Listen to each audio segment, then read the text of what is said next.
Hey everyone, how's it going? So what am I working on now? Well, I have a buddy's 5.3 liter out of a 2007 Chevy Silverado. And what happened was he said the motor locked up. He got another motor for it, put it in, and he gave me his old motor. So I was like, well, if it locked up, what actually happened to it?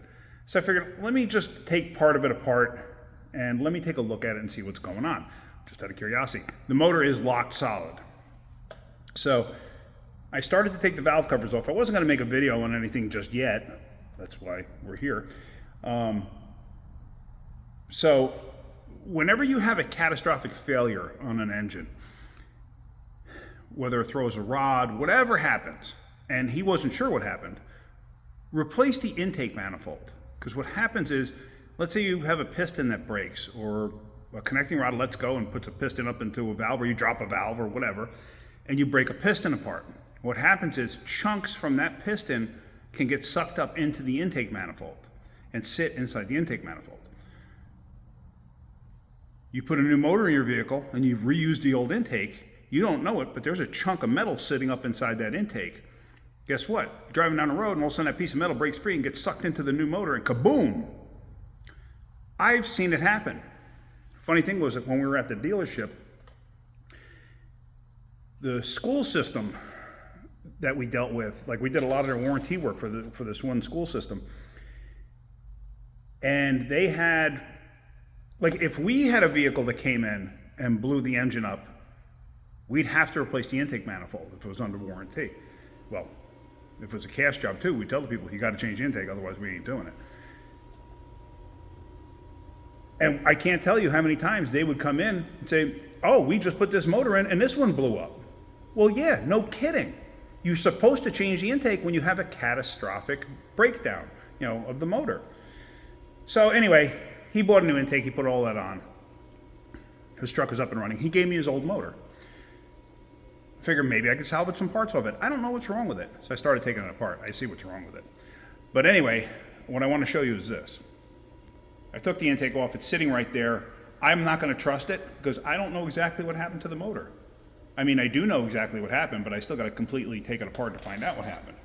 So, over on this side, you can see, I guess he broke a wire there for something. So, you see all the rocker arms. Look at the motor's clean on the inside. The motor's very clean. And I know this thing has about 125,000 miles on it. So it's very clean. So what could have happened? Well, let's come to this side. It broke a valve spring. It broke a valve spring, dropped the valve. Dropped the valve. It's probably jammed in between the piston and everything else, but he said the motor just locked up. He said it will not turn. I didn't even bother trying. But judging by the fact that there's torque converter bolts still there, means he took the torque converter out with the engine when he pulled the motor out, then had to break the torque converter bolts free to obviously disconnect the torque converter, so this way to pull the converter out and stick it into the motor, into the tranny. So I'm going to start by taking this apart, and I figured you could follow me along from this point because I'm almost at a point of getting this apart. So let me put you on a tripod so you can watch me here. Sorry for the really close-up of my nostrils there, but is what it is.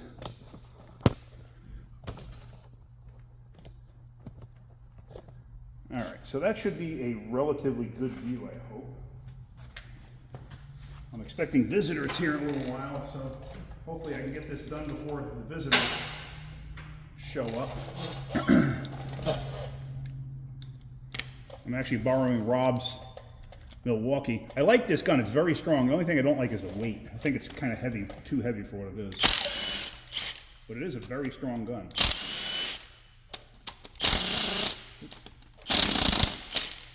And I just broke the socket. Okay.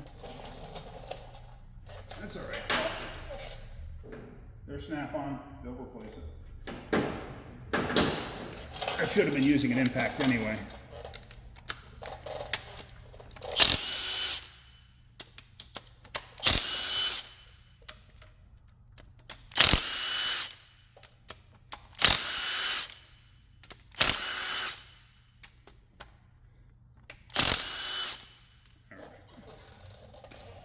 take said rocker arms off, just like that. I mean, I could use the rocker arms, I could use the push rods. I'm starting to think that when these 5.3s, 6 liters, 4.8s, when they get to maybe 100,000, 150,000 miles, something in that range, well, I think this one only had 130, 128, 130, I think, I'm not positive. But when I start getting to that mileage, if I owned one, I would probably just change the valve springs, because I've seen this happen way too many times.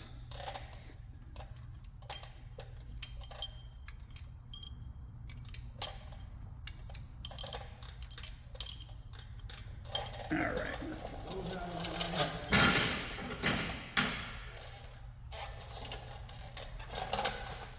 Now I gotta get the upper head bolts off.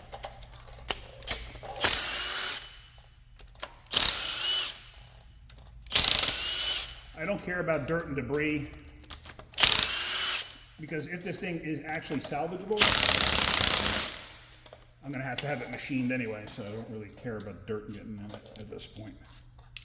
But I got a funny feeling this thing's completely toast. What I don't have is I don't have a 15 to get the head bolts out. Let me go grab that in my 1/2-inch gun. Now, had this thing had rectangle port heads, I would definitely want to salvage the heads at the very least.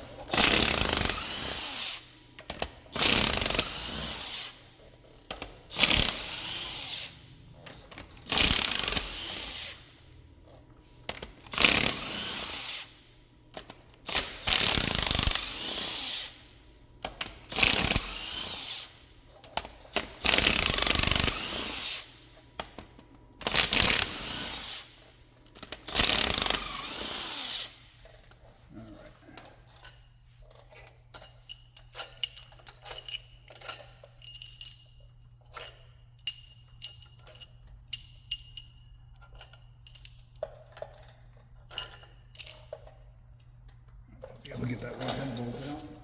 My fingers aren't narrow enough to get in there. All right. Drum roll, please. Oh, yes, it toasted the motor. Toasted the head, too.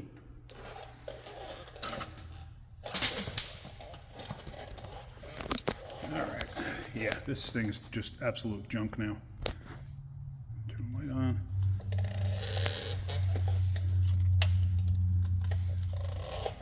I mean, I'm pretty sure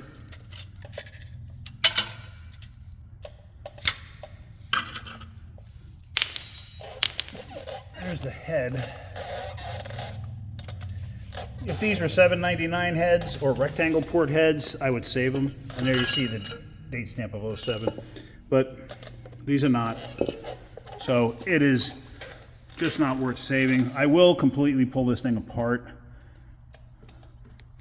just to see the bottom of the cylinder wall, because amazingly enough, well, no, there's a big gouge in it right there. You can see the gouges. So this motor would have to be bored out. It's not worth it. This thing's junk. It's not worth anything, unfortunately. So I just thought I'd show that to you. I thought it was kind of interesting. I didn't know what I was going to find, but now I know. So it's absolutely toast. Oh well. I'm going to probably save the harmonic balancer off of it. Probably take the flex plate off of it. I really don't know if there's much of anything else I'd want to save from this. And this is a DOD motor. Maybe I'll get into that at some point during the week and explain the DOD a little better, the displacement on demand. I think GM calls it AFM if I'm not mistaken, active fuel management. But anyway, just thought I'd show you that. Kind of interesting. Unfortunately, it blew up. It's worthless. It's a paperweight now. All right. Hopefully getting something out of my videos. If you are, hit that like button. If you could, please subscribe. All right, guys, have a great day. Keep wrenching. Actually, this doesn't end there. I took the other head off. Remember what I said about the intake manifold? How stuff can get caught up in there and recirculated? I took the other head off. Let me show you. So here is excellent evidence of that. It's just a piece of debris or whatever.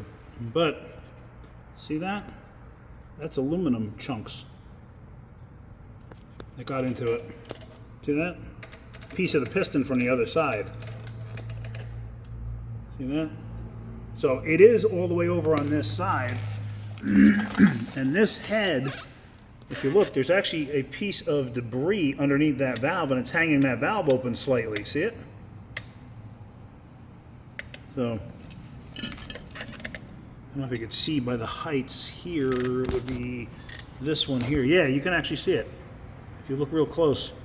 See how it's hung open slightly? I'm not sure. That one didn't hit the piston or anything. But you can actually see some of the debris. It left a little dent right there. That's fixable though. You can actually see the edge. Let's see, I gotta show you. Hold on. Let me lay this down. You can see the edge here, how it's pushed out, because it left an indentation right there. But you can salvage this. It's not a problem.